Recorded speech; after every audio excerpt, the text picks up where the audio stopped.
हो चुके हैं, तो ऐसे शख्स मिलने के लिए, देखने के लिए आप सभी तक देख रहे हैं और सभी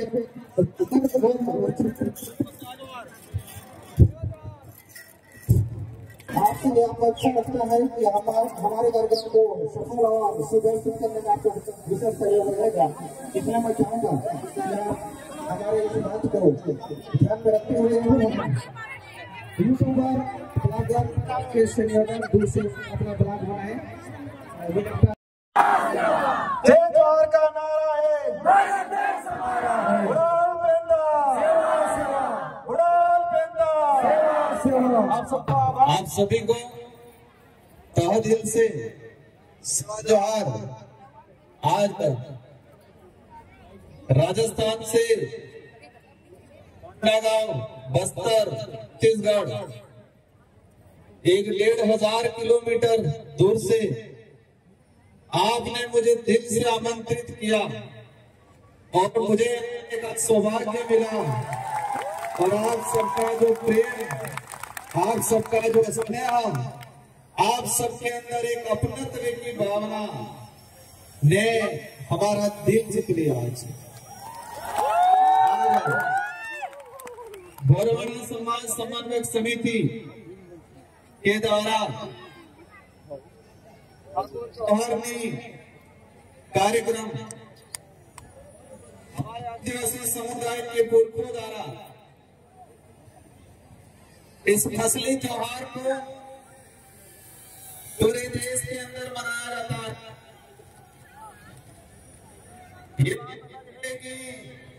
अलग के अंदर अलग अलग प्रकार, अलग अलग नाम से संबोधित है, लेकिन ये तो फसली त्योहार, इसके बारे में जैसे मैंने समझा, मेरे इलाके के अंदर हम बेल समूह से आते हैं, आदिवासी समाज का डीएनए, और ये आदिवासी समाज का डीएनए होने की वजह से आदिवासी, और यही आदिवासी आज आपके बीच में खिंच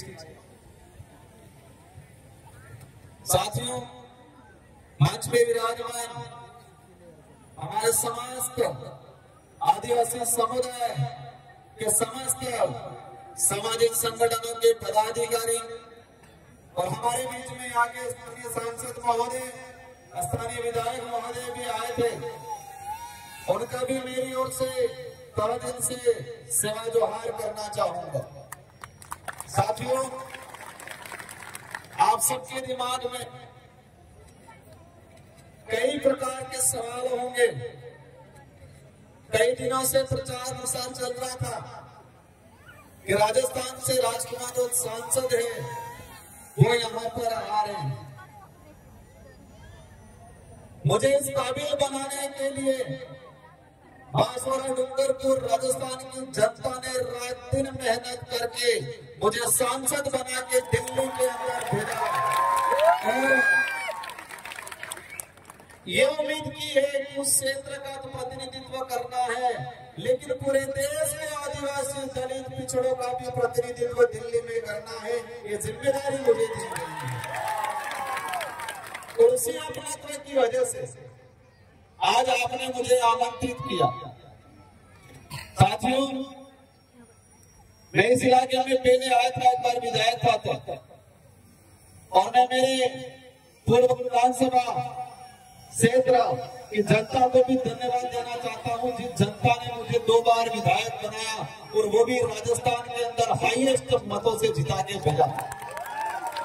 और अब कितनी बार मुझे सांसद बनने का अवसर मिला, 2 बार विधायक, 1 बार सांसद बना, जनता ने बनाया। अगर मैं आदिवासी समाज का सर्टिफिकेट नहीं लगाता तो शायद मुझे सांसद बनने का, विधायक बनने का अवसर नहीं मिलता। मेरे पास कितनी भी बड़ी ताकत होती, भले धन होता, बाहुबल होता, कुछ होता, लेकिन मेरे पास आदिवासी समाज का सर्टिफिकेट नहीं होता तो मुझे सांसद बनने का अवसर नहीं मिलता और मैं सांसद नहीं बनता तो शायद आप मुझे यहाँ पर बुला के आमंत्रित करके मान सम्मान नहीं देते। साथियों, आज ये कार्यक्रम है ठाकुर जवाहरनी हमारे पूर्वजों को, हमारे पितृ देवताओं को हम पूछ के नई जो फसल तैयार होती है इसके बाद हम लोग हमारे अन्य गतिविधि और उस फसल का हम हमारे जीवन में खान पान में उपयोग में लेते हैं। मैं पूर्व वक्ताओं का भाषण सुन रहा था और कल से आए तब से मैं यहाँ के लोगों की मनोस्थिति, यहाँ की वर्तमान जो परिस्थितियां हैं सारे के बारे में समझ रहा था।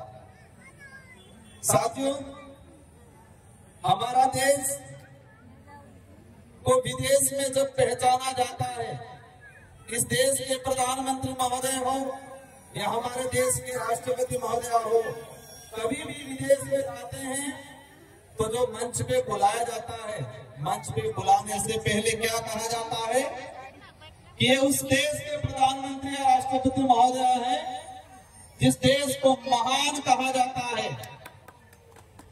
क्या संबोधन दिया जाता है कि ये इस देश के प्रधानमंत्री या उस देश के राष्ट्रपति महोदय है जिस देश को महान कहा जाता है, उस देश में अतिथि देवो भव कहा जाता है, मतलब मेहमान भगवान के बराबर होता है ये कहा जाता है। उस देश से हम ये आ रहे हैं, ये संबोधन दिया जाता है।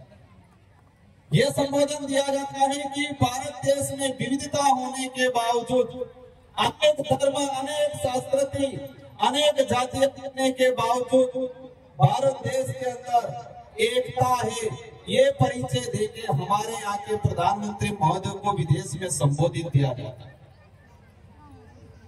साथियों, अतिथि देवो भव हम सरकारी कार्यालयों में देखते हैं, हम सरकारी गाड़ियों के पीछे देखते हैं, सरकार के बड़े बड़े पोस्टरों में लिखा रहता है अतिथि देवो भव।